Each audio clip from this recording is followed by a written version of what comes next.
Assalamualaikum warahmatullahi wabarakatuh. Salam guru penggerak, tergerak, bergerak, dan menggerakkan. Perkenalkan, nama saya Ati Rohaiti, calon guru penggerak Angkatan 8 dari Kabupaten Kuningan, Provinsi Jawa Barat. Saya mengajar di SMA Negeri 1 Cilimus. Bersama fasilitator Ibu Pamula Trisnasuri dan pengajar praktik Bapak Deded Al-Habib. Perkenankan, saya akan memaparkan koneksi antar materi, kesimpulan, dan refleksi pemikiran Ki Hajar Dewantara. Ki Hajar Dewantara membedakan kata pendidikan dan pengajaran. Pengajaran adalah pendidikan, proses pendidikan dalam memberi ilmu agar berfaedah untuk kecakapan hidup anak secara lahir dan batin. Sedangkan pendidikan, Ki Hajar Dewantara menjelaskan bahwa memberi tuntunan terhadap segala kekuatan kodrat yang dimiliki anak agar ia mampu mencapai keselamatan dan kebahagiaan setinggi-tingginya, baik sebagai seorang manusia maupun sebagai anggota masyarakat. Inti filosofi pemikiran Ki Hajar Dewantara adalah yang pertama, pendidikan yang menuntun, kedua, pendidikan yang menghamba pada anak, ketiga, mengutamakan budi pekerti, dan yang terakhir, pendidikan sesuai dengan keadaan. Pertanyaan pemantik adalah yang pertama, apa yang Anda percaya tentang murid dan pembelajaran di kelas sebelum Anda mempelajari modul 1.1? Yang kedua, apa yang berubah dari pemikiran atau perilaku Anda setelah mempelajari modul ini? Dan yang ketiga adalah apa yang dapat Anda segera terapkan lebih baik agar kelas Anda mencerminkan Ki Hajar Dewantara. Sebelum saya mempelajari modul 1.1, yang saya lakukan di kelas adalah melakukan pembelajaran dan bimbingan terpusat pada guru atau disebut dengan teacher center. Saya hanya berperan sebagai penyampai materi saja.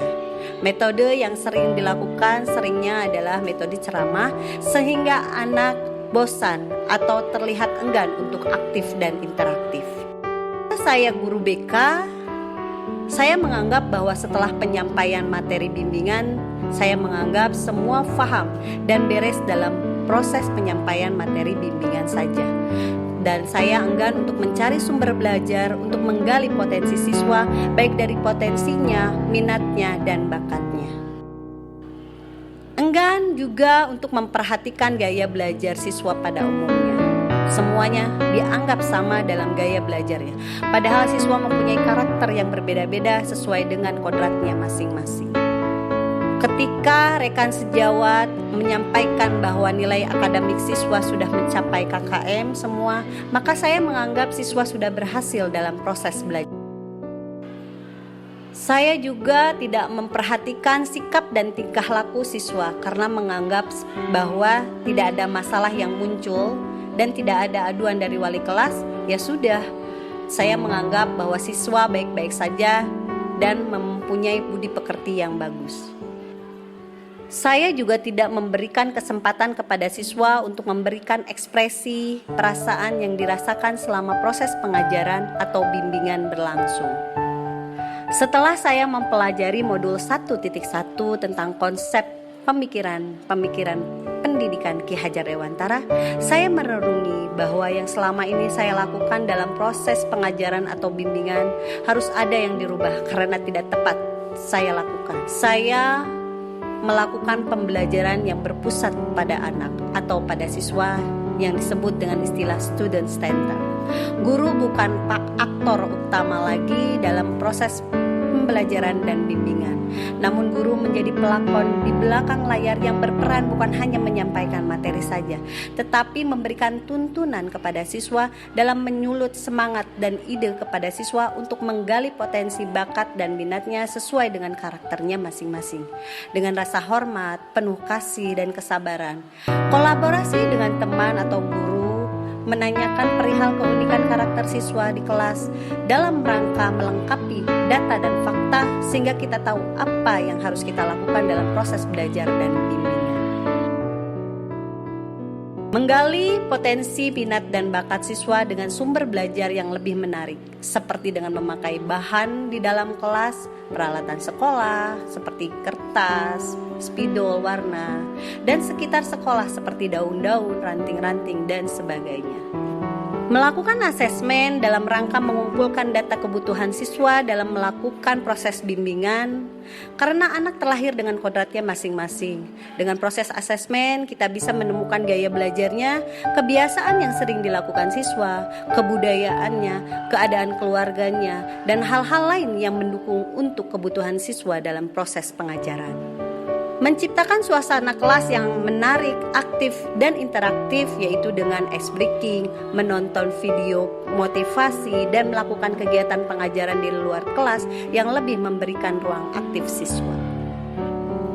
Dalam rangka mengetahui perkembangan tingkah laku siswa, maka saya lebih sering bekerja sama dan sering berkomunikasi dengan wali kelas atau guru mata pelajaran untuk menanyakan perihal tingkah laku siswa, bukan hanya menanyakan tentang perkembangan nilai akademik saja yang sesuai KKM. Menyediakan kotak ekspresi perasaan siswa di depan ruangan BK untuk memberikan kesempatan siswa menyampaikan kritik, saran, dan idenya, perasaan sedih, gembira, menyampaikan masalah pribadi, sosial, belajar, atau karirnya, yang kadang siswa ada yang masih malu-malu atau enggan mengungkapkan langsung kepada kami. Setelah mempelajari modul 1.1, membuka mata saya, yaitu diantaranya, terlebih dahulu saya harus merancang pembelajaran dan bimbingan yang lebih menarik, aktif dan interaktif yang langsung melibatkan siswa agar siswa terangsang kreativitasnya dan tidak lekas bosan di dalam kelas dan dengan metode student center. Selanjutnya adalah saya menerapkan pembelajaran dan bimbingan yang sesuai dengan kebutuhan zaman, yaitu agar tercipta profil pelajar Pancasila yang berakhlak mulia, berkebinekaan global, mandiri, bergotong royong, bernalar, kritis, dan kreatif dengan konsep merdeka belajar. Tidak lagi kata menuntut, tapi menuntun siswa. Biarkan tuntutannya tumbuh dan berkembang pada diri siswa karena proses tuntunan dan arahan dari guru. Yang terakhir adalah selalu melakukan asesmen dan diagnostik awal agar mengenal karakteristik masing-masing siswa sesuai dengan kodrat alam dan kodrat zamannya. Terima kasih atas perhatiannya. Semoga bisa menginspirasi teman-teman semua dalam memberikan pelayanan yang terbaik untuk siswanya. Mengajar ikhlas, berpikir cerdas agar tercipta murid yang berkualitas. Wabillahi taufiq wal hidayah. Wassalamualaikum warahmatullahi wabarakatuh.